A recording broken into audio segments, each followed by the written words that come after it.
What's up YouTube, this is DWS Darius and this is going to be another episode of Amazing Fish. And today's amazing fish is the Siamese Algae Eater. Now this Siamese Algae Eater is one of two at my 55-gallon planted community tank, and these are definitely some amazing fish.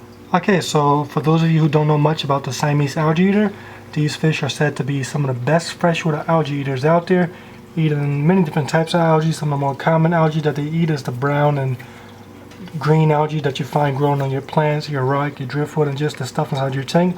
So they do a good job taking care of that. And this leads me to one of the things I love most about them is that when you find most aquarium algae eaters, they're really not too active. When you look at your plecos, when you look at your Chinese algae eaters, and just the other different types of algae eaters, they're not really active. However, this fish is extremely active. He's all over the tank, from the front to back, left to right. He's just always exploring the tank.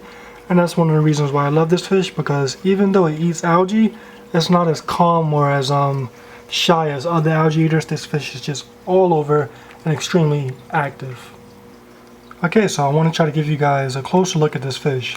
So I'm pretty sure if you never kept a Siamese Algae Eater, or if you never saw one in person in good health, you pretty much think that this fish isn't really a bright looking fish as far as colors. However, if you look closely, this is a really decent looking fish. I mean, he has the gray body, the black line, and if you look around that black line, it's a little goldish type of look. So a very decent looking fish when he's in good health. This is the larger of the two that I currently keep. And to add on to that little bit of color, they also get a decent size at about 6 inches. And these are community fish, so that's why I love them. A lot of times in your community tanks, the bigger fish tend to be more aggressive. These guys are still peaceful at their 6 inches and can be mixed with smaller fish like these Harlequin rasbora. Okay, so I think that the Siamese Algae Eater is an amazing fish because it brings three main things to the aquarium that many people look for. They bring activity because these fish are just very active. They bring beauty because they have a very unique look to them. And they also bring a little cleanup because they will take care of some of that algae in your tank, keeping your plants, your driftwood, and your rocks just pretty clean. So that's why I love these fish. Now when it comes to taking care of them, that's just another reason why these fish are so awesome, because I find that they're pretty easy to take care of. Okay, so when it comes to care for these fish, as I said before, it's pretty basic. So as far as a tank setup, I recommend a planted tank. Now they don't need a planted tank, however I find that they do best on a planted tank just because of the setting with the different types of algae growing on your plants and on your driftwood. I find that that's just the best way to get them to their natural diet. Now they won't depend on algae. I find that whenever I feed my regular fish or the other fish in this tank, whenever I feed them flakes, the Siamese Algae Eaters will with no hesitation join in. So they will eat other foods, but I find that it's just good to keep them on that natural diet, because when they're not eating the flake food, I catch them on the plants and on the driftwood, cleaning up that excess algae.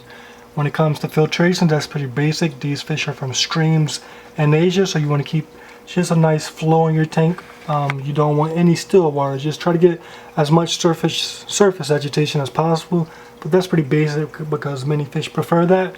And then when it comes to tank mates, I find that these fish are just, as I said before, very peaceful. I keep these with tiny fish such as the rasbora, and I also keep these with larger fish such as my roseline sharks. I find that with the roselines, they do really well because they look kind of similar, so they tend to school a lot more.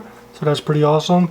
Now just stay away from the no-brainers, like you can keep them away from fish that's big enough to eat them and stuff like that. Other than that, the Siamese Algae Eater, it's just a really easy fish to take care of.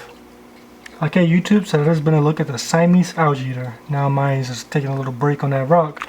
But if you have any questions or comments or concerns about this fish, feel free to let me know in the comment section below. Thank you all for taking the time to watch this video. Be sure to check out the other episodes of Amazing Fish, over 40 episodes. Thank you all for watching, thank you all for subscribing, and thank you all for all your support. And that will be all.